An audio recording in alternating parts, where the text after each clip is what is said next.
நம்ம கோயம்புத்தூர்ல இருக்க நிறைய பேருக்கு தெரியாது இப்படி ஒரு ரெசார்ட் இருக்குன்னு. இன்னைக்கு நம்ம வந்திருக்கிறது சைரா ஃபார்ம் வேலி. இது வந்துட்டு ஜாதிகா செடி. இங்க பாருங்க எவ்வளவு பெரிய பலாப்பழம் பறிக்கலாம். இப்போ இதெல்லாம் குறுமிளகு கொடி. இதெல்லாமே வந்துட்டு இங்க பாருங்க ஸ்டார் ஃப்ரூட்ஸ் இருக்கு. பாத்தீங்கன்னா முந்திரி பழம் நிறைய இருக்கு, சூப்பரா இருக்கு. வந்துட்டு லெமன் செடி. லெமன் பாத்தீங்களா நல்லா வாசமா இருக்கு. இளநீ குடிக்கலாம். ஃப்ரெஷ்ஷா மரத்துல இருந்து கையோட இளநீ பறிச்சு வெட்டி கொடுத்துருக்காங்க. செம்ம டேஸ்ட்.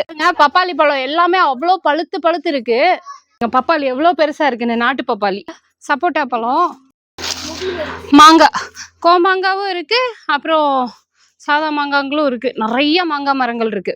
இது பூராமே வந்து காப்பி தோட்டம், காப்பி கொட்டை. இப்படி நிறைய விஷயங்கள் இருக்கு. நீங்களே உங்களோட குழந்தைங்களோட போய் மாங்காய் பறிக்கிறது, அதே மாதிரி அந்த குழந்தைங்களுக்கு வந்துட்டு நிறைய விஷயங்கள் காட்டலாம், என்ஜாய் பண்ணலாம். இந்த மாதிரி ஆப்ஷன் வந்துட்டு நம்ம சிட்டிக்குள்ள எங்கேயுமே கிடைக்காது. ஒன் டே பேக்கேஜ்ல நீங்க வந்தீங்கன்னா போதும். காலையில உள்ள வந்தீங்க அப்படின்னா எல்லாத்தையும் சுத்தி பார்த்துட்டு, ஸ்விம்மிங் பூல் இருக்கு, நல்லா விளையாடிட்டு உங்களுக்கு ரூம்ஸ் கொடுத்துருவாங்க.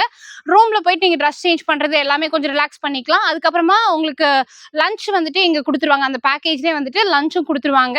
ஈவினிங் கிளம்புறதுக்கு முன்னாடி டீ காஃபி ஸ்நாக்ஸோட நீங்க வந்துட்டு கிளம்பிக்கலாம். ஒரு நாள் பேக்கேஜ்ல நீங்க வந்தீங்க அப்படின்னா டெஃபினட்டா இந்த இடத்த மிஸ் பண்ணவே மாட்டீங்க. வாரத்துக்கு ஒரு டைம் கண்டிப்பா இங்க வருவீங்க. அவ்வளோ அழகான இடம் சைரா ஃபார்ம் வேலி. ஸோ நீங்க ஆனைக்கட்டி வந்துட்டீங்க, பஸ் ஸ்டாப்ல இறங்குனீங்க அப்படின்னா அங்கிருந்து ஆட்டோ மூலியமா கூட இங்க வந்துக்கலாம். அது மட்டும் இல்ல, நேச்சுரல் ஃப்ரூட்ஸா அப்படியே பறிச்சு அப்படியே சாப்பிடுற எக்ஸ்பீரியன்ஸ் வந்துட்டு நமக்கு வேற எங்கேயுமே கிடைக்காது. சைரா ஃபார்ம் வேலியில மட்டும்தான் கிடைக்கும். கண்டிப்பா விசிட் பண்ணி பாருங்க.